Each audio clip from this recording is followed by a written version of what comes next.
नमस्कार साथियों, हिंदी ज्ञान सागर यूट्यूब चैनल पर एक बार पुनः आपका हार्दिक स्वागत है। साथियों, जैसा कि आपको पता है, अभी रिसेंटली L1 और L2 है, उनकी संशोधित विज्ञप्तियां वो जारी की गई। उन संशोधित विज्ञप्तियों के अंदर एक नई बात सामने आई, बैकलॉग के पद। आज हम इस वीडियो के अंदर बैकलॉग के पदों के बारे में, हॉरिजॉन्टल रिजर्वेशन क्या होता है, उसके तहत कितने पद है वो काटे जाते हैं, हॉरिजॉन्टल में भी अक्स सर्विसमैन का हॉरिजॉन्टल किस प्रकार से है, पीएच कैटेगरी का किस प्रकार से है, उत्कृष्ट खिलाड़ियों का वर्टिकल है या हॉरिजॉन्टल है, किस विषय पर क्या प्रभाव पड़ेगा, महिला सीटों पर क्या प्रभाव पड़ेगा, L2 हिंदी के अंदर कितने हमारे मूल पद हैं, बैकलॉग काटने के बाद में कितने बचे, यानी कि ये सब चीज़ें मैं आज इस वीडियो के अंदर आपको सिलसिलेवार बहुत ही बारीक विश्लेषण के साथ बताऊंगा, ताकि भविष्य के अंदर आपको इन चीज़ों को लेकर किसी भी प्रकार की है वो भ्रांति वो मन में ना रहे। वीडियो को बहुत ही ध्यानपूर्वक आपको सुनना है। आपको इन सब चीज़ों को के बारे में किसी को पूछने की कोई आवश्यकता है इसके बाद में, इस वीडियो को सुनने के बाद में आपको नहीं पड़ेगी। चलिए हम शुरू करते हैं। हमारी सबसे पहली बात है, बैकलॉग के पद होते कौन से हैं, इस विषय के ऊपर हम बात करते हैं। साथियों, बैकलॉग के जो पद होते हैं, सबसे पहले मैं आपको इसके बारे में बता दूं। जैसे मान लीजिए अभी 2023 की भर्ती है, L1 और L2 की है, तो इसके अंदर अभी संशोधित विज्ञप्ति के अंदर बैकलॉग के जो पद दिए गए हैं, उन बैकलॉग के पद वो पद होते हैं, जैसे मान लीजिए पिछली भर्ती 2018 वाली थी या 2020 वाली जो भर्ती थी, 2020 वाली भर्ती थी, उस भर्ती के अंदर जैसे सपोज कीजिए अक्स सर्विसमैन के जो पद हैं, मान लीजिए किसी भी विषय के अंदर, जैसे हिंदी के अंदर मान लीजिए 100 पद थे, उन 100 पदों में से 20 पद मान लीजिए भरे गए, 80 पद हैं वो भूतपूर्व सैनिक है वो अवेलेबल आपको नहीं, वहाँ पर नहीं हुए। तो ये 80 जो पद हैं ये सामान्य कैटेगरी से उस समय में भर दिए जाते हैं। जो जिस कैटेगरी का पद होता है उसी कैटेगरी के अंदर इनको समायोजित कर दिया जाता है। और ये पद हैं वो, जैसे मान लीजिए कुछ पद ओबीसी के हों तो ओबीसी के जो सामान्य कैंडिडेट हैं उनको दे दिए जाते हैं, जर्नल के पद हों तो जर्नल के कुछ जो सामान्य कैंडिडेट हैं उनको दे दिए जाते हैं, एससी के होते हैं तो एससी को दे दिए जाते हैं। इस प्रकार से ये 80 पद हैं जो भूतपूर्व सैनिकों के थे, जो किसके थे, भूतपूर्व सैनिकों के थे, वो पद है वो वापस दे दिए जाते हैं उन्हीं कैटेगरियों को। अब भूतपूर्व सैनिकों को तो 80 पद नहीं मिले, तो भूतपूर्व सैनिकों की ये मांग है कि भाई हमारे ये जो 80 पद हैं हमें नहीं दिए गए, वो सामान्य कैटेगरी को दे दिए, तो ये अगले भर्ती वर्ष के अंदर हमें पुनः जो भर्ती निकलती है उस भर्ती के जो पद होते हैं उन पदों में से वो 80 पद हैं हमें दिए जाए। यानी कि एक प्रकार से ये उधारी है, वो हमें वापस अगली भर्ती के अंदर चुकानी पड़ती है। तो ये तो हो गया बैकलॉग के पद। आगे हम उदाहरण के द्वारा इसको समझेंगे, तब आपके ये सारी चीज़ें हैं वो समझ में आ जाएगी। उसके बाद में होता है रिजर्वेशन। हॉरिजॉन्टल रिजर्वेशन की बात बात करें हम, तो हॉरिजॉन्टल रिजर्वेशन है वो 2-3 तरीके का रिजर्वेशन हमारे यहाँ पर दिया हुआ है। हॉरिजॉन्टल रिजर्वेशन के अंदर 3 कैटेगरियाँ हैं। हॉरिजॉन्टल रिजर्वेशन के अंदर एक तो है अक्स सर्विसमैन की, एक है पीएच कैटेगरी की और एक है उत्कृष्ट खिलाड़ियों की। तो अक्स सर्विसमैन का जो हॉरिजॉन्टल रिजर्वेशन है ये 17/4/2018 से लेकर, क्योंकि 17/4/2018 के अंदर बीजेपी जब सरकार थी उन्होंने एक सर्कुलर जारी किया था, यानी कि डीओपी का एक सर्कुलर जारी हुआ था, और उस सर्कुलर में ये कहा गया था कि भूतपूर्व सैनिकों का जिस भी मान लीजिए सर्विस के अंदर, वो ग्रेड 3 की हो, ग्रेड 2 की हो, ग्रेड 1 की, जैसे ग्रेड 1 के अंदर उनको 5% आरक्षण है, ग्रेड 2 की जो भर्तियां हैं उनके अंदर 12.5% आरक्षण है, और उससे नीचे की जो भर्तियां ग्रेड 3 या 4th क्लास की जो भर्तियां उनके अंदर उनको 16% के लगभग रिजर्वेशन उनको प्राप्त है। यानी कि हर भर्ती के अंदर अलग अलग इनका रिजर्वेशन होता है अक्स सर्विसमैन भाइयों का। तो होता क्या है यहाँ पर कि 17/4/2018 के अंदर वो डीओपी का जो सर्कुलर आया था, उस डीओपी के सर्कुलर के अंदर ये बात कही गई थी कि जैसे मान लीजिए किसी भर्ती के अंदर 100 पद हैं, तो 100 पद का अगर 12.5% के हिसाब से निकालें, मान लीजिए 13 पद उनके होते हैं या 12 पद उनके होते हैं, तो 100 पदों के आधार पर, तो ये 100 पद हैं वो सभी कैटेगरियों में पहले बांट दिए जाते हैं। एससी के अंदर, एसटी के अंदर, ओबीसी है, ईडब्ल्यूएस, एमबीसी है, जनरल के अंदर, ये 100 पद हैं ये बांट दिए जाते हैं, क्योंकि रिजर्वेशन हमेशा वर्टिकुलर इन्हीं का होता है, बाद में इनको हॉरिजॉन्टल किया जाता है। अक्स सर्विसमैन को है, महिलाओं को है, ये सारे के सारे रिजर्वेशन बाद में बांटे जाते हैं।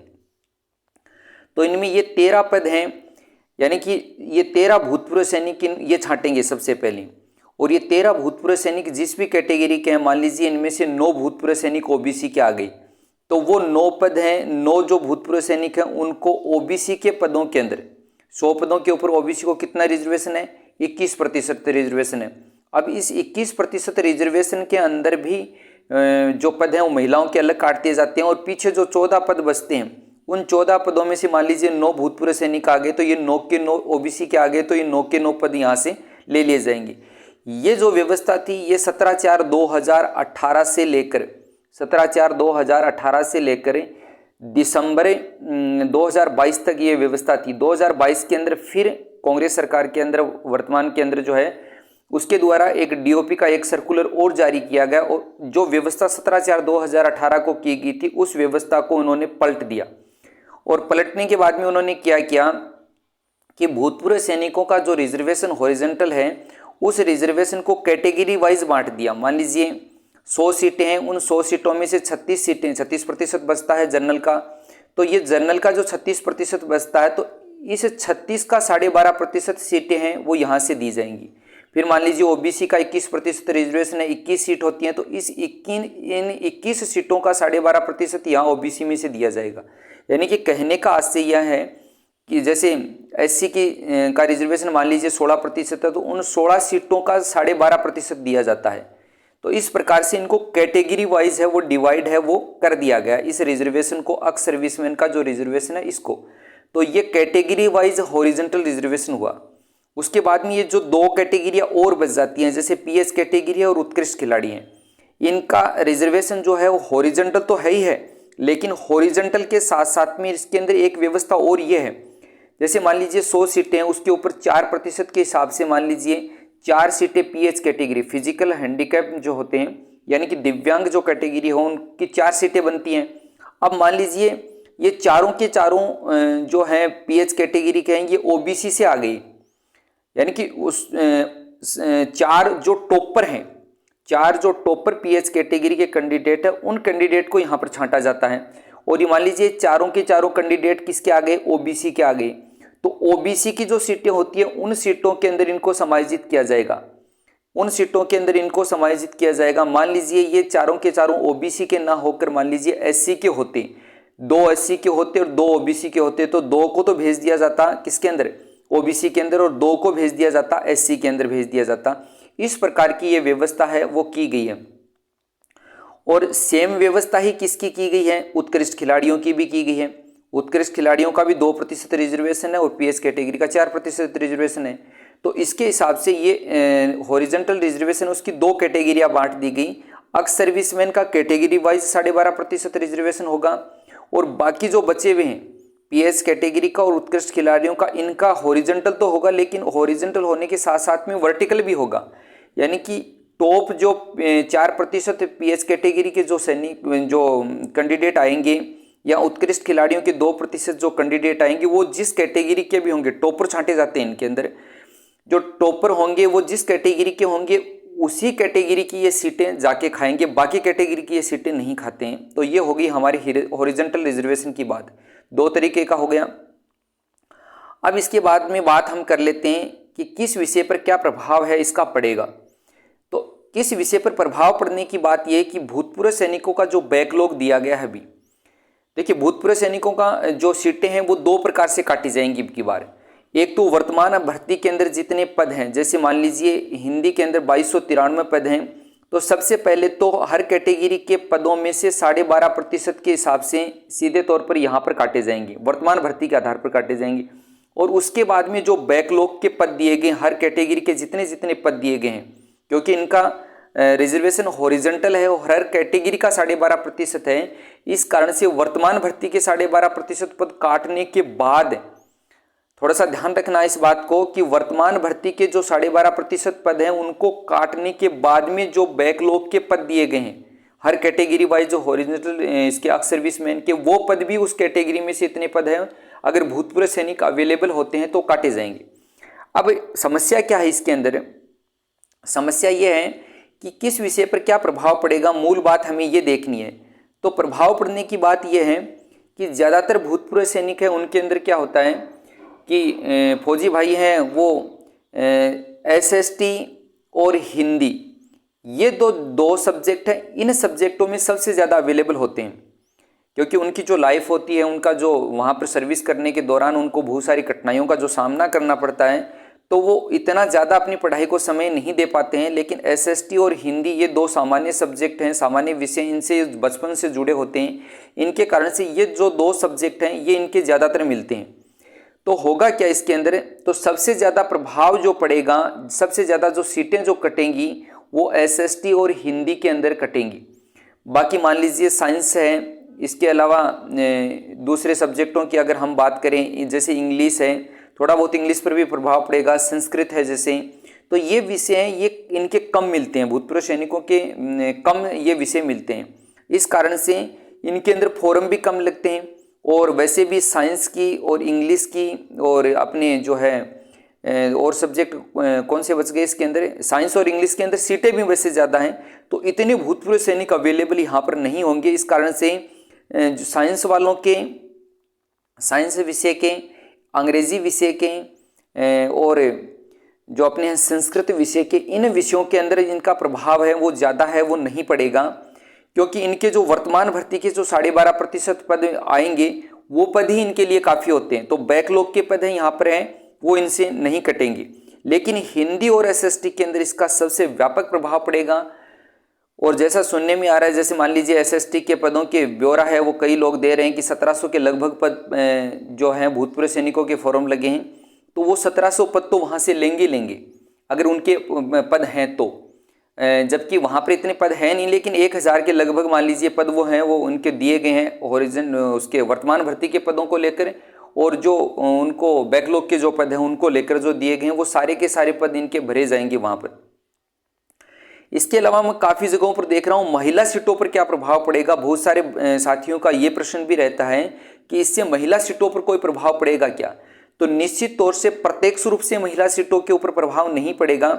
जैसे 21% ओबीसी को रिजर्वेशन है, मान लीजिए 100 सीट होती हैं और उन 100 सीटों के अंदर 21% रिजर्वेशन ओबीसी को होता है, तो इस 21% का 30% है वो महिलाओं को दिया जाता है। मान लीजिए लगभग हम ये मान लें कि 7 सीटें हैं, इनको दे दी, 7 सीटें किनको दे दी, महिलाओं को दे दी गई। 21 सीटों में से 7 सीटें महिलाओं को दे दी, पीछे बचती हैं 14 सीटें। तो ये जो 14 सीटें पीछे बचती है, इन्हीं सीटों में से किनकी सीटें काटी जाएंगी, भूतपूर्व सैनिक की हैं, पीएच कैटेगरी की हैं, या फिर उत्कृष्ट खिलाड़ियों की सीटें, वो इन्हीं में से काटी जाएंगी 14 सीटों में से। लेकिन महिलाओं को नुकसान ये होता है, मान लीजिए टॉप पर 7 महिलाएं हैं, वो अपनी कैटेगरी में पहुंच गई, कैटेगरी का मतलब महिलाओं की सीट के ऊपर पहुंच गई। अब 7 के बाद में मान लीजिए 8वीं महिला है, उसके अंक जो सीटें, ये 21 जो सीटें हैं, इनमें से मान लीजिए जितने भूतपूर्व सैनिकों को विकलांग कैटेगरी को या दिव्यांग कैटेगरी को दी जाती है, उसके बाद में मान लीजिए 10 सीटें बच जाती हैं। 14 सीटों में से मान लीजिए 4 सीटें वहाँ पर उनकी कट गई, 10 सीटें बच जाती हैं। तो महिलाओं के अंदर क्या होता है कि पुरुषों के बराबर सी जो कट ऑफ है जाने के बाद में अगर कोई महिला किसी पुरुष के बराबर अंक की होती है, तो उसको नीचे से उस कैटेगरी के अंदर जो बॉयज़ की जो सीटें होती हैं, उन बॉयज़ की सीटों के अंदर भी उनको प्रवेश दिया जाता है। इस कारण से अप्रत्यक्ष रूप से प्रभाव पड़ेगा। लेकिन महिलाओं की ये जो 7 सीटें उनको दी गई हैं, ये सीटें सेफ रहती हैं, इनके अंदर किसी भी प्रकार का कोई ही दूसरे रिजर्वेशन का प्रभाव है वो नहीं पड़ता। हाँ, इनके अंदर डिवोर्स वाली जो महिलाएं हैं या जो विधवा कैटेगरी की महिलाएं, उन कैटेगरी की महिलाओं को रिजर्वेशन इसी में से दिया जाता है, और इस रिजर्वेशन को भी अलग अलग भागों में बांट रखा है। एक तरफ 20% सामान्य महिलाओं से भरा जाता है और 10% है वो इन जो महिलाएं हैं विधवा और तलाकशुदा महिलाएं, उनसे भरा जाता है। इन 10 का भी फिर कर रखा 8% जो विधवा महिलाएं हैं उनका, और 2% है जो तलाकशुदा महिलाएं, उनसे ये भरी जाती है। ये विज्ञप्ति में आप देखोगे तो वहाँ पर आपको मिल जाएगा। तो ये बात हो गई, महिला सीटों पर प्रत्यक्ष प्रभाव नहीं पड़ता, उनकी सीटों पर प्रभाव नहीं पड़ता, लेकिन अप्रत्यक्ष रूप से उनकी सीटों पर प्रभाव अवश्य पड़ेगा। चलिए, ये तो बात हो गई इनकी। अब हम बात करते हैं हिंदी L2। हिंदी L2 के उदाहरण के द्वारा हम पूरी की पूरी इस हिस्ट्री को समझने की कोशिश करते हैं, एकदम आपको पूरा ये समझ में आ जाएगा। बात करते हैं L2 हिंदी के अंदर मूल जो पद थे वो 2315 पद थे, 2315 पद थे। बैकलॉग काटने के बाद में विज्ञप्ति में क्लियर मेंशन कर रखा है 2293, यानी कि 2293 पद है वो पीछे बचते हैं। यहाँ तक ये बात आपके समझ में आ गई। इसके बाद में अगली बात हम बात करें, बैकलॉग काटे गए पद जो हैं वो 22 पद तो सीधे तौर पर इन्हीं पदों में, ये जो 1315 इन्हीं में से ये -22 किए तभी ये कितने आए, 2293 पद आए। ये 12 से हैं और सहरिया जनजाति जो है उसके पद हैं और ये सीधे तौर पर मूल पदों में से ही कटते हैं। इस कारण से इनको काट लिया, क्योंकि आप वहाँ पर इसका जो वर्गीकरण देखोगे आप विज्ञप्ति के अंदर तो जर्नल है, ओबीसी है, एमबीसी है, ईडब्ल्यूएस है, एससी है, एसटी है और इसके साथ में एक कैटेगरी सहरिया और बना रखी है। तो ये सहरिया जो कैटेगरी बना रखी है ये मूल पदों के ऊपर होती है। बाकी अक्स सर्विसमैन के और पीएच कैटेगरी के और उत्कृष्ट खिलाड़ियों के ये जो रिजर्वेशन होता है ये हॉरिजॉन्टल होता है। इस बात का विशेष ध्यान में रखना है। इसलिए ये 22 पद तो सीधे तौर पर यहाँ से काटे गए हैं। 2315 से जो पद हैं वो 22 पद काटे गए तो 2293 पद ये बचते हैं, क्योंकि ये भी एक कैटेगरी ईडब्ल्यूएस एमबीसी इनकी तरह एक कैटेगरी बनी हुई है। तो सबसे पहले तो हमारी ये भ्रांति दूर हो जानी चाहिए कि 22 पद ये काटे गए, इसी कारण से मूल पदों के बाद में बैकलॉग के पदों को काटने के बाद में 2293 पद हैं वो बचे हैं। इसके बाद में है अक्स सर्विसमैन के पद वर्तमान पदों में से हॉरिजॉन्टल रिजर्वेशन के कारण से कटेंगे, क्योंकि वर्तमान के अंदर जैसे 2293 पद हैं, इन 2293 पद का भी तो 12.5% इनको मिला हुआ है भूतपूर्व सैनिकों को, तो ये पद है वर्तमान पदों में से कटेंगे। तो सबसे पहले तो ये 12.5% कटेंगे और उसके बाद में जो बैकलॉग के पद हैं वो अलग से कटेंगे। ये बात हमें ध्यान में रखनी है। चलिए इनके अंदर देखते हैं हम कितने पद किस प्रकार से कटेंगे। सबसे पहले हम देखते हैं जर्नल के जो पद हैं 637 पद वर्तमान के अंदर बॉयज वाली जो सीटें हैं, वैसे बॉयज की सीटें नहीं होती, ये सामान्य सीटें होती हैं जिसके अंदर महिलाएं अपनी जो अपनी सीटों के ऊपर जाने के बाद में अगर किसी महिला के पुरुष जो हैं उनके बराबर अगर नंबर वाली महिला बचती है तो उसको यहाँ पर भी समायोजित किया जाता है। ये हमेशा ध्यान में रखनी है। ये कई लोग ये कहते हैं कि बॉयज की सीटें, ये बॉयज की नहीं होती, वो उस कैटेगरी के अंदर सामान्य की होती हैं। जैसे ओबीसी के अंदर 340 सीटें हैं जिनके ऊपर बॉयज गर्ल्स सभी आ सकते हैं ये सीटों के ऊपर, क्योंकि महिलाएं हैं वो अपनी सीटों को भरने के बाद में अगर बॉयज के बराबर की सीट नंबर उनके हैं तो ये यहाँ पर भी आती हैं। तो सबसे पहले तो हमें ध्यान रखना है 637 जर्नल की सामान्य की जो सीटें हैं उनमें से 102 पद कटेंगे तो 535 पद बचेंगे। ओबीसी की 340 सीटें हैं सामान्य की, महिलाओं की नहीं, महिलाओं की उनकी बाकी की छोड़ी आप हैं, लेकिन सामान्य जो सीटें हैं ओबीसी की सामान्य सीटें 340 हैं और उनमें से 46 सीटें हैं वो वर्तमान में 12.5% रिजर्वेशन के आधार पर हैं। भूतपूर्व सैनिकों की जो सीटें हैं वो कटेंगी तो 294 सीटें यहाँ पर बचेंगी। इसी प्रकार से ईडब्ल्यूएस है, उसके अंदर 165 सीटें हैं और 16 सीट यहाँ पर कटेंगी, 12.5% के हिसाब से 149 सीटें बचेंगी। एससी के अंदर 31 सीट कटेंगी तो 230 सीटें बच जाएंगी। इसी प्रकार से एसटी के अंदर 195 सीटें हैं, 19 सीटें कटेंगी तो 176 सीटें बचेंगी। एमबीसी की 86 सीट हैं, 3 सीटें कटेंगी तो 83 सीट बचेंगी। और इसी प्रकार से ये जो रिजर्वेशन है ये भूतपूर्व सैनिकों के कैटेगरी वाइज था, मैं आपको फिर बता रहा हूँ ये कैटेगरी वाइज है, लेकिन दिव्यांग कैटेगरी और उत्कृष्ट खिलाड़ियों का कैटेगरी वाइज न होकर उनका वर्टिकल रिजर्वेशन होता है। ये 4% ये दंडवत आरक्षण हॉरिजॉन्टल रिजर्वेशन जो यहाँ पर है, देखिए हॉरिजॉन्टल रिजर्वेशन की भी 2 कैटेगरियां बनी हुई है। एक कैटेगरी वाइज जो अक्स सर्विसमैन का उसको कैटेगरी वाइज है वो कर दिया गया दिसंबर 2022 के अंदर, जबकि दिव्यांग कैटेगरी का और दूसरा उत्कृष्ट खिलाड़ियों का अभी ये कैटेगरी वाइज न होकर ये वर्टिकल होता है। और वर्टिकल किस रूप में होता है ये मैं आपको दोबारा बता देता हूँ।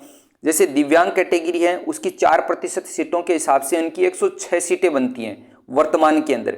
वर्तमान के अंदर 2293 जो सीटें हैं उन 2293 सीटों में से इनको 106 सीटें दी गई हैं। अब मान लीजिए 106 सीटें हैं, इन 106 सीटों जो टॉप दिव्यांग हैं उनको 106 को छांटा जाएगा। उन 106 में से मान लीजिए 50 हैं यहाँ पर ओबीसी के आ गए। सपोज कीजिए 106 में से 50 टॉप जो हैं वो ओबीसी के आ गए। अब होगा क्या, ये 50 टॉप ओबीसी के आ गए तो ये 50 सीटें कहाँ से काटेंगे, ये 50 सीटें यहाँ से काटेंगे, 340 में से सीधे तौर पर ये काटेंगे। या मान लीजिए 46 सीटें ओबीसी के भूतपूर्व सैनिकों को देने के बाद में 294 बच गई, तो इन 294 में से 50 वो सीधे तौर पर यहाँ से पूरी की पूरी सीट यहाँ से, मान लीजिए उन 106 में से 100 आ गए सपोज कीजिए, तो 100 सीटें यहाँ से काटेंगे। ये बात आपको ध्यान में रखनी है। यही व्यवस्था है 17/4/2018 से लेकर 2022 दिसंबर तक ये व्यवस्था अक्स सर्विसमैन की थी, लेकिन बाद में इसको कैटेगरी वाइज है वो डिवाइड है वो कर दिया गया। तो ये बात आपको समझनी है। तो 106 सीटें यहाँ पर ये कटेंगी और इसके साथ में 31 सीटें हैं, मान लीजिए उत्कृष्ट खिलाड़ी हैं तो उनकी सीटें भी हैं। जो टॉप जो होंगे उत्कृष्ट खिलाड़ी वो 31 जिस भी कैटेगरी के आएंगे उसी कैटेगरी में उनको समायोजित है वो कर दिया जाएगा। अब पूर्व की भर्तियों का जो बैकलॉग है उसकी बात हम करें, शहरिया के 22 पद हैं वो तो मूल पदों में से कटी गई। वहाँ पर 22 जो 12 जिले से संबंधित हैं वो तो 22 पद मूल पदों में से कट गए, लेकिन मूल पदों में से वो 22 पद कटने के बाद में भूतपूर्व सैनिकों का जो रिजर्वेशन होता है वो हॉरिजॉन्टल होता है। अगर मान लीजिए उत्कृष्ट खिलाड़ियों का अगर रिजर्वेशन यहाँ पर बैकलॉग होता या पीएस कैटेगरी के विद्यार्थियों का अगर कोई बैकलॉग होता है तो यहाँ पर ये अलग से उसको नहीं दर्शाया जाता। जब वहाँ पर उस स्थिति में क्या होता, पीएस कैटेगरी का अगर बैकलॉग होता या उत्कृष्ट खिलाड़ियों का बैकलॉग होता तो 2293 जो पद बचे हैं उन्हीं पदों में से सीधे तौर पर इनको घटाया जाता। इनको क्या कराया जाता, सीधे तौर पर घटाया जाता, क्योंकि इनका रिजर्वेशन हॉरिजॉन्टल के साथ में बाद में वर्टिकल हो जाता है, तो इस कारण से सीधे तौर पर यहाँ से घटाया जाता है। लेकिन चूंकि भूतपूर्व सैनिकों का जो रिजर्वेशन होता है वो कैटेगरी वाइज होता है, इस कारण से ये जो भूतपूर्व सैनिकों का बैकलॉग है वो इस प्रकार से काटा जाएगा। जैसे अनरिजर्व्ड कैटेगरी के हैं 271 पद हैं उनको दिए गए हैं, बैकलॉग के दिए गए हैं, तो 535 पद वर्तमान जो पद हैं उनको काटने के बाद में हमारे 535 पद बचते हैं। वो 535 पद में से माइनस 271 करके 264 पद आपके अभी यहाँ पर बचेंगे। तो एक प्रकार से स्थिति ये हो जाती है, मैं थोड़ा छोटा करके आपको इसको बता देता हूँ ताकि आपको समझ में आए इसके अंदर। अब स्थिति क्या हो जाती है इसके अंदर, देखिए ये देखिए जर्नल के जो हमारे यहाँ पर जो पद हैं, थोड़ा छोटा किया मैंने इसको, जर्नल के जो हमारे पद हैं 637 जो पद थे उन 637 में से 102 पद तो हमारे यहाँ पर कट गए, क्योंकि वर्तमान भर्ती का इनका जो पद थे उनके 12.5% के हिसाब से एक्स सर्विसमैन के, तो 535 बचे। उन 535 में से 271 पद हैं वो यहाँ पर और कटेंगे क्योंकि इनका ये बैकलॉग बचा हुआ है, तो पीछे बचेंगी 264 सीट है वो हमारी बचेंगी। अब होगा क्या, मान लीजिए यहाँ पर 102 पद भरने के बाद में अगर भूतपूर्व सैनिक उपलब्ध नहीं होते हैं बैकलॉग के पदों के ऊपर, 271 में से मान लीजिए 71 ही बचते हैं तो वो 200 सीटें हमें वापस मिल जाएंगी। लेकिन अगर ये अवेलेबल होते हैं 271 और अवेलेबल होते हैं तो ये सीटें हमें नहीं मिलेंगी, या ये कहा जाए कि हिंदी वालों को वो सीटें हैं वो नहीं मिलेंगी, वो सीटें उनके पास में 264 ही रहती हैं। अब ये 264 भी पूरी नहीं रहेंगी, अभी देखना आप आगे मैं आपको और चीज़ें इसके अंदर वो पूरे बताऊंगा। तो यहाँ पर आपके ये समझ में आ गया। इसी प्रकार से ये हर कैटेगरी के अंदर ये सीटें कटती जाएंगी। जैसे EWS है उसके अंदर भी ये सीटें कटेंगी। EWS के अंदर हैं 149 पद बचते हैं, क्योंकि वर्तमान पदों को काटने के बाद में भूतपूर्व सैनिकों के 41 पद इनको बैकलॉग दिया गया है। EWS के अंदर भूतपूर्व सैनिकों को तो 108 सीटें बचती हैं इनकी, 149 में से 41 कटती हैं तो 108 सीटें बचती है। OBC में से 98 सीट दी गई हैं तो ये इनकी 196 बचती हैं। MBC के अंदर 14 सीटों का बैकलॉग दिया गया इनको, तो 83 सीटें बचती हैं हमारी वर्तमान भर्ती वाले पदों को काटने के बाद में, तो 14 यहाँ से कट जाएंगी तो 69 यानी कि 69 सीटें यहाँ पर इनकी बचती है। SC के अंदर 73 सीटें बचेंगी, 73 सीटों का बैकलॉग इनको दिया गया, तो 230 में से 73 निकालेंगे तो 157 सीटें SC के हिस्से में आएंगी और ST के हिस्से में 126 सीटें आएंगी। और शहरिया जो है उनकी 2 पद हैं, वो उनके शहरिया की जितनी सीटें उनमें से 2 पद हैं वो काट लिए जाएंगे। अब देखिए ये पद तो इनके बैकलॉग के पद हैं। बैकलॉग के पद के साथ साथ में मैंने आपको बताया था कि 106 पद हैं इनके कौन से होते हैं, दिव्यांग कैटेगरी के, और 31 पद हैं वो इसके उत्कृष्ट खिलाड़ियों के और बचते हैं। मैंने आपको बताया था जैसे 106 पद हैं, इन 106 पद में से मान लीजिए 50 हैं वो दिव्यांग कैटेगरी के हैं, वो OBC के हैं। 106 कैंडिडेट की लिस्ट बनाएंगे 1 से लेकर 106 तक, वो किसी भी कैटेगरी के हों चाहिए। ये नहीं देखा जाता इसके अंदर दिव्यांग कैटेगरी के अंदर और उत्कृष्ट खिलाड़ियों के अंदर कि कौन किसको किस कैटेगरी का लेना है, वो नहीं देखा जाता। इनकी पूरी एक लिस्ट बनाएंगे, टॉप पर 106 बचते हैं उनकी, और उनमें से मान लीजिए 50 कैंडिडेट हैं वो OBC के यहाँ पर आ गए। और इसी प्रकार से 31 जो उत्कृष्ट खिलाड़ी हैं, मान लीजिए यहाँ से इन 31 में से मान लीजिए 15 हैं वो उत्कृष्ट खिलाड़ी हैं वो OBC कैटेगरी के आ गए, तो ये दोनों मिला के कितनी हो गई, 65 सीटें हो गई। अब ये 65 सीटें हैं वो कहाँ से कटेंगी, ये हमें ध्यान देना है। तो ये 65 सीटें, क्योंकि ये चूंकि OBC के हैं तो इनका रिजर्वेशन हॉरिजॉन्टल के साथ में वर्टिकल हो जाता है बाद में। तो ये 65 सीटें किस में से कटेंगी, ओबीसी की जो सीटें बची हैं अभी, और ओबीसी की सीटें आपको पता है कितनी सीटें बची हैं, ओबीसी की सीटें वर्तमान बैकलॉग काटने के बाद में 196 सीटें बची है, 196 सीटें बची है, और 50 और मान लीजिए वहां पर 15 65 सीटें वो यहाँ पर और कट जाएंगी यहाँ से। तो ये सीटें कितनी बचती है, 1 और 3, ये 131, यानी कि ओबीसी के हिस्से में इनमें से मात्र 131 सीट ही मिलेंगी। ये इसी प्रकार से बाकी कैटेगरियों के अंदर भी ये होगा। कौन सा, ये जो रिजर्वेशन है यहाँ पर, ये जो दिव्यांग कैटेगरी का और विकलांग इसका उत्कृष्ट खिलाड़ियों का जो रिजर्वेशन है वो वहाँ से हॉरिजॉन्टल के साथ में वर्टिकल हो जाता है। तो इस प्रकार से ये सीटों का जो वर्गीकरण है वो किया गया है। अब आप सोच सकते हो कि ओबीसी के हिस्से में कितनी सीटें आएंगी, या जनरल के हिस्से में कितनी आएंगी, या फिर एससी के हिस्से में कितनी आएंगी, एसटी के हिस्से में कितनी आएंगी। ये सीटें हैं वो हमारी इस प्रकार से बटेंगी। और इस व्यवस्था के अंदर अगर हम देखें तो 317 पद तो वर्तमान भर्ती के जो 12.5% के हिसाब से हैं। फिर 500 गुण अक्स सर्विसमैन की 317 पद तो वो कट जाते हैं, सारी कैटेगरियों की मिला के यहाँ पर मैं बता रहा हूँ। 549 पद हैं वो बैकलॉग वाले हैं, वो सारी कैटेगरियों की मिला के होते हैं। और 137 पद कौन से, दिव्यांग कैटेगरी और फिर उत्कृष्ट खिलाड़ियों के ये बनते हैं। तो ये टोटल सारे पद अगर हम जोड़ें 9 और 7 16 और 7 23, यानी कि ये कुल मिलाकर कितने पद हो जाएंगे, ये मैं यहाँ पर टोटल करके आपको सीधे तौर पर बता देता हूँ। ये 1003 पद हो जाएंगे। तो 2293 पद हमारे हैं, उनमें से ये पद और माइनस कर दीजिए तो 9 और 2 और 1 1290 पद हमारे बचेंगे। और उन 1290 में फिर महिलाओं का रिजर्वेशन है वो 30% है, वो तो वैसे तो पहले ही काट दिया जाता है। तो ये 30%, टोटल सीटों का 30% महिलाओं का कटता है। तो वो भी हमें यहाँ पर देखना है। मान लीजिए 2200 के लगभग 22 22 66, तो 660 पद ये यहाँ पर ये कट जाएंगे। तो 660 पद यहाँ पर ये कट जाएंगे। तो 0 3 और 6, यानी कि 630 के लगभग वो पद है वो बॉयज के हिस्से के अंदर आते हैं, वो भी हर कैटेगरी में डिवाइड होंगे। तो इस प्रकार से ये रिजर्वेशन है वो बांटा जाएगा अलग अलग हिस्से के अंदर। अब इसके बाद में कट ऑफ क्या रहती है, किस कैटेगरी में मान लीजिए भूतपूर्व सैनिक सारे के सारे अवेलेबल नहीं होते तो वो सीटें फिर हमें सामान्य को दे दी जाती हैं। जैसे दिव्यांग कैटेगरी के अंदर 106 सीटें हैं, तो ये 106 सीटों के अंदर जिस कैटेगरी के ज़्यादा मिलेंगे आपको टॉपर 106, उसी कैटेगरी को उतना ही नुकसान होता जाएगा। इसी प्रकार से 31 उत्कृष्ट खिलाड़ी, जिस कैटेगरी के टॉपर आपको सबसे ज़्यादा जिस कैटेगरी के मिलेंगे उस कैटेगरी को उतना ही नुकसान होता जाएगा। तो ये आरक्षण की व्यवस्था है वो की गई। इसके अलावा भी अगर कोई और क्वेरी आपकी होगी तो बाद में हम उसको हल करते रहेंगे। इस वीडियो को कोई अन्यथा ना ले, ये मात्र मैंने आपको बैकलॉग के जो पद हैं वो किस प्रकार से डिवाइड किए गए हैं उन पदों को समझाने के लिए बताया गया है। अब कई लोगों के क्या होता है कि चीज़ें समझ में नहीं आती, या कई समझकर भी अनदेखा उस चीज़ को करने की कोशिश करते हैं। मैंने बहुत बार ये देखा है कि चीज़ों का पता है लेकिन फिर भी वो अपने मन की सांत्वना के लिए कहते हैं कि नहीं ये इस कैटेगरी में से पद नहीं कटेंगे, उस कैटेगरी में से पद कटेंगे। ये इस प्रकार की बहुत सारी भ्रांतियां हैं उनके मन में हैं, वो रह जाती हैं।